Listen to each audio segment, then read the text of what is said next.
Hello, I'm Jeff Black. I'm a big Beach Boys fan, and I've been thinking about making this video for a long time.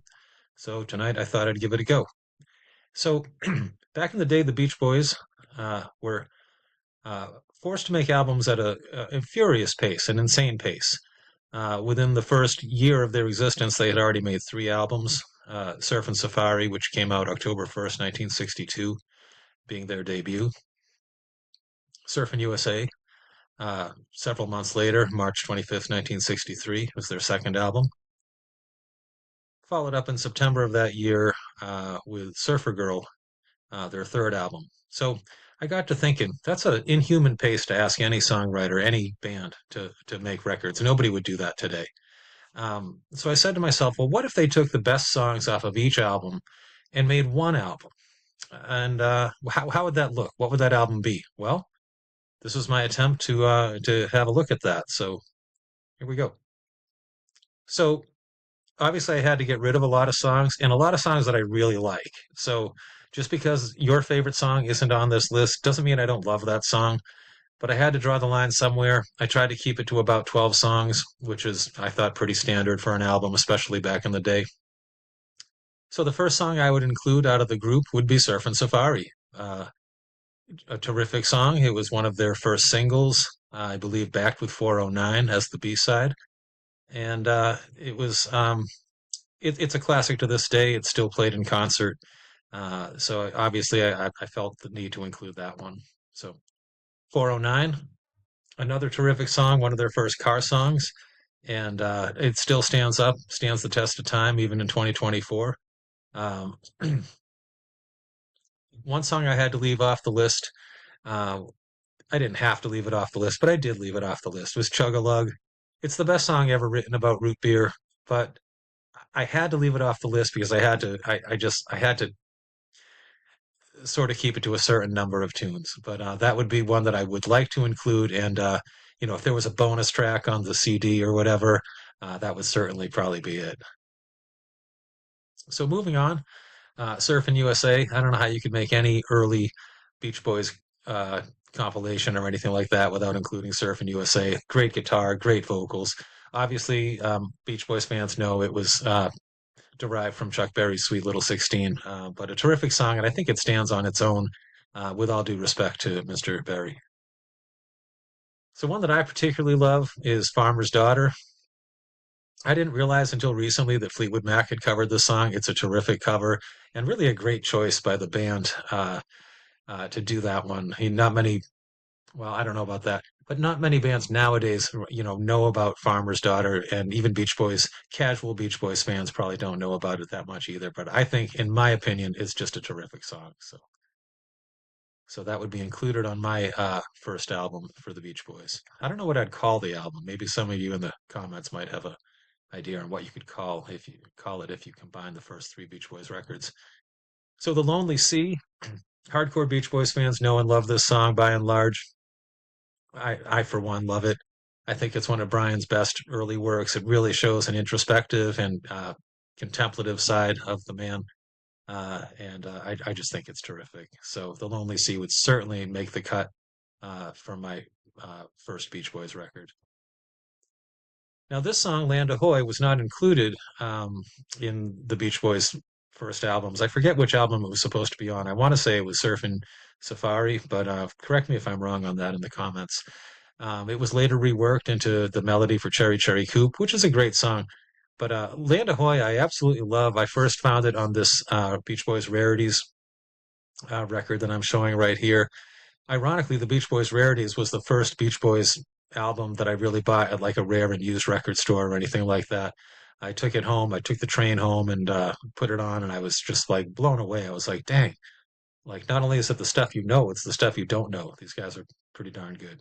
So the rest was history. I now have about 130 Beach Boys albums on vinyl. Some are doubles, obviously, but I've got almost everything. So this song for me would lead off side two of my dream first album, Land Ahoy, closing out side one. Shut Down. I don't. There's nothing I can say about this song that hasn't already been said. It's got some of my favorite Beach Boys moments of all time, and it's amazing to think how young the band was when they were doing this. I think probably only two of them were even in their 20s at this point, maybe just one. I'd have to look that up.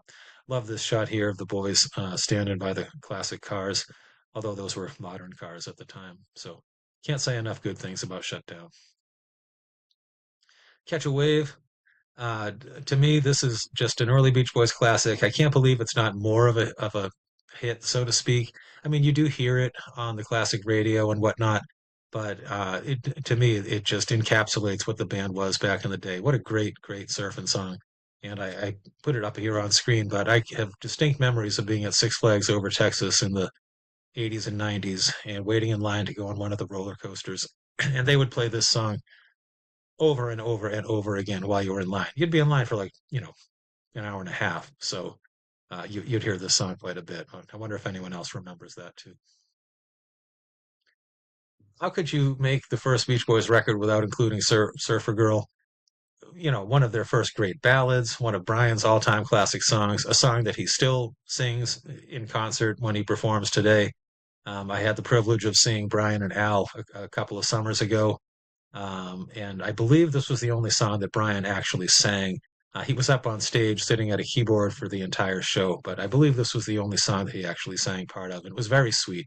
And the audience just went bananas over it. It was fantastic. So um, can't say enough good things about Surfer Girl, and there's no way it could be left off of their first album, even if you condense their first three albums into one.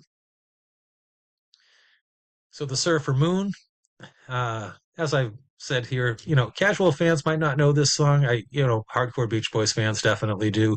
To me, it stands up. I really love this song. I love the melody. I love the instrumentation.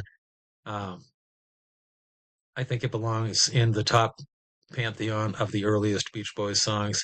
I've seen some videos where people disagree with that, and that's obviously okay. Everyone has their opinion, but in my opinion, it's top tier, and it should definitely be on this list for their first album of three albums combined into one.